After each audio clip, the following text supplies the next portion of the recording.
Ajay turned it into a sensational piece on a single slice, where a lone soldier is striking fear among enemy forces. Music, I present this to you with great honor. Before moving forward, let me remind you, if you haven't subscribed to our channel yet, please do so now. And if you enjoy the video, don't forget to like and share it, comment, and let us know how you want us to present our content. So let's move ahead to the story. 2 days later, I reached my headquarters. The atmosphere there refreshed me completely. While I was happy to have completed the mission, I still felt the heavy loss of Chadi. My mind was serious because martyrdom is not just a loss, it is a deep emotional experience. One day, after getting off duty at HQ, I applied for leave and returned to my village, which is near Tilhan. I got married soon after joining the army, though we were not blessed with children. My wife Mai was a distant relative. Before marriage, we had never even seen each other, but after marriage, our bond grew strong. It truly felt like we were meant for each other. My wife had been emotionally sensitive since childhood. After her father's death, her mother never remarried. They survived on a small piece of farmland, managing to feed themselves and support me, too. After completing SSC, her mother wanted me to pursue religious education, but I decided instead to join the Pakistan Army. During training, my talent in marksmanship stood out. I later excelled in various shooting competitions, which further refined my skills. Because of my talent, I was selected for a special sniper course. I passed with high marks and was then sent to the Elite Special Services Group, SSG, the commando unit. Even there, my talent in shooting kept me ahead of others. I maintained a strong position and was eventually placed in an elite sniper team. This time, our instructor was someone who had spent more time in real combat than in the classroom. He taught us through stories and personal experiences. His lessons were filled with wisdom and always had a moral. I performed exceptionally in this course as well and earned a spot on an elite operations team. Then, one day, I was assigned my first mission across the border, a story you may have already heard in part 1. When I returned home from that mission, my wife lit up with joy as soon as she saw me. Her face glowed with emotion. My father hugged me tightly. After greeting the family, I spoke to my wife Mahim. "You seem very happy," I said. "You don't look sad at all." She replied cheerfully, "I'm just glad you're on leave. You'll finally get some rest." I pulled her close and said, "They say the beauty of the universe lies in the strength of women." The next morning, after breakfast, I left the house. I had many friends, but only a few stayed in regular contact through letters, as phones weren't that common at the time. Mobile phones were considered a luxury, and I still thought of them as unnecessary expenses. My closest friend Oa met me outside his house. "What's the matter, man?" I asked. "You ran over the moment you got my letter." Oa replied with surprise. "You didn't get my letter. I posted it a few days ago, and you should have received it by now. I thought maybe you got leave because of it." I replied, "I would have come anyway, but this time, it's just a regular leave." "That's fine," he said excitedly. "What matters is that you're here, and I've got news. My wedding is this weekend." I asked, "What about that girl you liked?" Beaming, he replied, "It's her. I finally got her." Oa had fallen for Aram, the daughter of a man named Nazib Khan, who served as a havildar in the Pakistani army and lived with his family in Rawalpindi. Used to help his father sell fresh vegetables in the Rawalpindi market. Occasionally he would get time off and wander through the city. One day, while shopping in Raja Bazaar, he saw her shopping with her mother. It was love at first sight. He forgot his shopping and began to follow them, captivated. Women often notice when someone is staring at them too long, and Aram was no exception. At first she was startled, but soon recognized the sincerity in his eyes and calmed down. Over time she began to show interest as well. She even started smiling at him during their brief encounters in the market. One day, after following her back home, he knocked on the door. Her father Nazib Khan opened it. Oa asked for a few minutes to speak and explained everything honestly, that he had seen his daughter at the market, followed her, and now wanted to formally ask for her hand in marriage. This shocked Nazib Khan, who was stunned by the boldness. For a Pathan father, such directness was unexpected. But love is a strange force. After a long pause, he finally said, "Young man, do you even realize what you're saying?" "Yes, sir," replied Oa. "I want to make your daughter my honor. If you say no, I will leave and never bother you again. If you ever see me near again, treat me like a criminal." Nazib Khan stood in silence, absorbing the weight of the words. Then he said, "You've expressed a very serious desire. I don't know what to say, and I'm not the kind of father who would marry off his daughter without asking her first. Let me talk to her." She would not remain unaware from my side either, and things became difficult even in Nazib Khan's household. He too immediately called his daughter into the sitting room, and, instead of talking about cattle, asked her in Urdu whether she knew this boy. She blushed deeply and lowered her head without saying anything when asked if she had seen him in the market and if he wanted to bring his father over. He then asked if he could come to ask for her hand. her face flushed with shyness as she silently bowed her head. All right. Daughter, go, he said, and sent her back. Then turned to the young man. Son, your proposal sounds strange, but good to me. You chose a simple and honest way instead of today's indecent methods. It's known that your heart is clean, without any deceit. You could have tried to mislead my daughter, but you didn't. And that effort to win over your father from me, it's a yes. Overjoyed, he went back and talked to his father, but his father was already thinking of marrying him elsewhere. He refused outright. A few days later, Vyas went to Rawalpindi and explained everything to Raghu Dixit Khan, saying that he would not marry anyone except Iram. If Nazib Khan could just show some kindness and give him a few months' time to convince his father, he would be grateful. Once again, Nazib Khan showed wisdom and gave him a full year of time, even providing the address of his own home. Only 6 months of service remained for him. Grateful, Vyas returned and stayed busy trying to win over his father. He was an obedient son and didn't want to marry without his father's permission. His father, however, kept delaying the matter. Eventually, due to Vyas's constant pleading, he agreed. During all this, Vyas remained in contact with Nazib Khan, visiting his village every 15 days. Nazib Khan belonged to a famous village called Savafa in Savabi, and after retirement, he continued receiving Vyas there. Now, he was sharing his success story with me, and I was very happy to hear that all the obstacles in his path had been removed. That week, early in the morning, our large wedding convoy set out for Shiva village. Along with 5 big buses, there were also 2 pickups and 4 cars filled with women and children. The youth were dancing to the beat of drums and the sweet sound of shenye sitting on the bus rooftops. From the girls' buses, one could hear the sound of dulki clapping and singing, some melodic, some off-key. All of Vyas's friends were in the same van. Passing through Swabi city, we reached Siva around 8:30 a.m. Shiva is about 20 to 22 kilometers further and a large village, almost like a small town. The Pathans displayed exemplary hospitality and made excellent arrangements for the wedding party. First, the guests were offered drinks to combat the heat. Then the Nika ceremony took place, followed by food arrangements. But before the feast, the bride's side placed a small condition. The Ruksati departure would only happen if the groom or one of his friends could shoot and hit a target set up outside the village. The groom's friends happily accepted the challenge and stepped forward. Near the village was a small hill, where a square-foot target was set up on slightly raised ground about 300 meters away. The rules were 10 shots per person, and if they missed, they'd have to return the next day for the bride. Ramet Khan announced in a humorous tone that anyone, the groom himself or a friend, could take the shot. If they failed, the wedding would be delayed. He joked that even a village girl from his area could hit the target within 10 shots. Nazib Khan scolded his nephew, saying it was wrong to challenge the guests like this.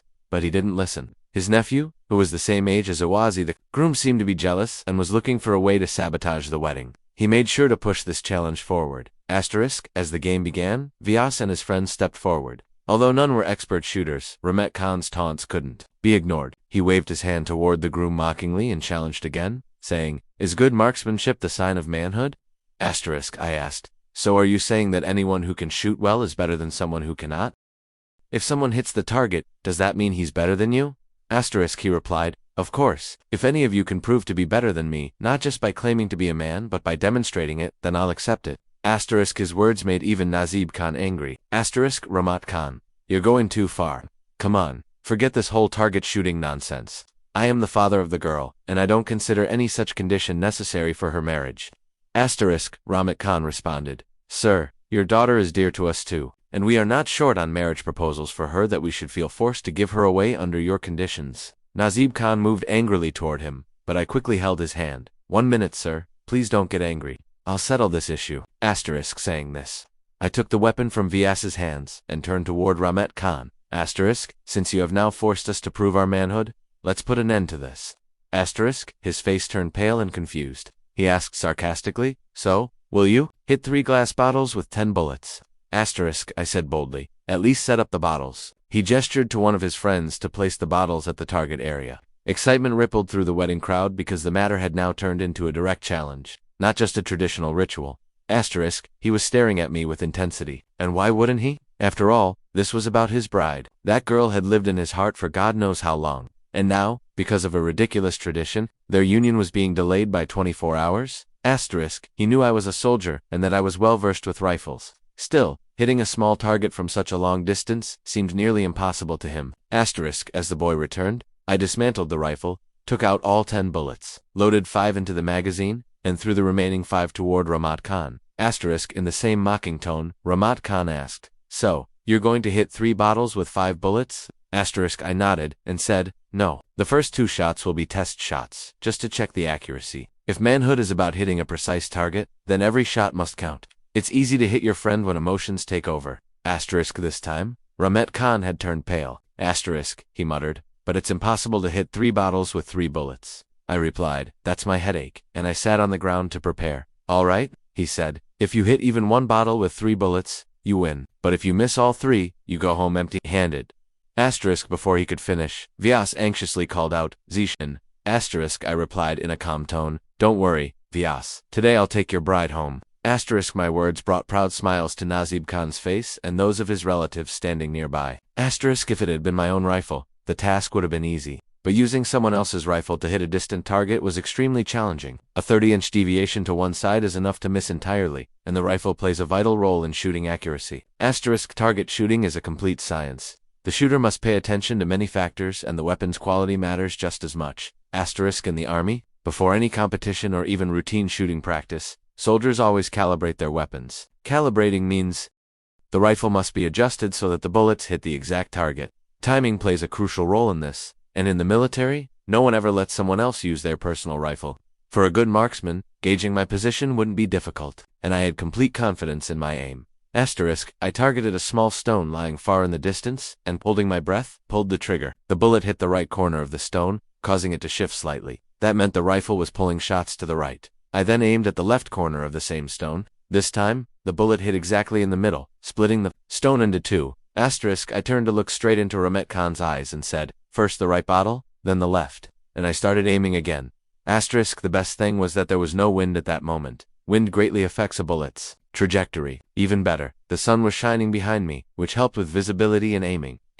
Modern rifles can be set to a range of up to 1,200 meters on their iron sights, but the human eye, without any optical aid, can accurately target up to 300-400 meters. Rifles are manufactured to be precise within a specific range, and after 300 meters, the distance between the line of sight and the bullet's trajectory starts increasing. Bullets may travel fast and far, but precision decreases over distance. Hitting the target accurately depends entirely on the skill of the shooter. For example, the G3 rifle, commonly used in the army, has an effective range of 300 meters. With iron sights, if a telescopic sight is added, the range can increase to 600 meters. The bullet from a G3 rifle can be lethal up to 3.5 kilometers. But achieving that accuracy at such distance is practically impossible without advanced optics or external tools. After a certain point, bullets follow their own unpredictable path. Due to air resistance and gravity, experienced shooters can sometimes aim correctly even beyond effective range, around 200 meters, using instinct and experience. But that's more of an art than science. It's not something taught in textbooks. The Russian AK's effective range is also 300 meters. For hitting the stone, I had set the rifle to a 300-meter range. Since the bottles were around the same distance away, I kept the same settings, aligned the rear sight and front sight carefully, and aimed for the left edge of the first bottle. I was sitting on the ground, elbows resting on my knees. Holding the weapon lightly but steadily, I held my breath and gently pressed the trigger. With a loud bang, the glass bottle shattered into pieces, scattering in the air. The crowd erupted with shouts of praise. Without changing my posture, I slightly shifted the rifle's muzzle to the left and fired again. The fragments of the second bottle mixed with the first. Then I fired again and shattered the third bottle as well. The people cheered loudly, shouting in admiration. Vyas was the first to run up to me and hugged me tightly. Thank you, Shani, he said in a voice heavy with emotion. After that, a stream of people came to congratulate me first. Nazib Khan, then many others. A good marksman is seen as a hero among Pathans because love for weapons runs in their blood.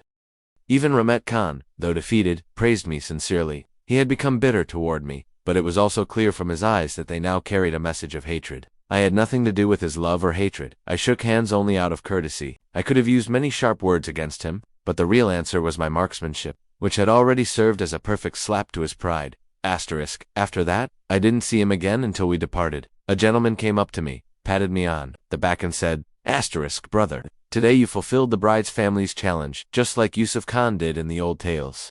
I didn't know any story of Yusuf Khan, but I smiled and thanked him anyway. The bride was brought out by her relatives, holding her feet in a traditional gesture of love and respect, and they helped her into the car. Meanwhile, the rest of the men and children were also getting into the vehicles. As I began heading toward my van, I suddenly felt a hand press gently on my shoulder. I turned around to see an elderly man standing behind me. Assalamu, son, he said kindly. I quickly extended my hand to greet him, assuming he must be someone from the village impressed by my shooting. Many strangers had shown me affection and admiration after the challenge, so I expected more of the same.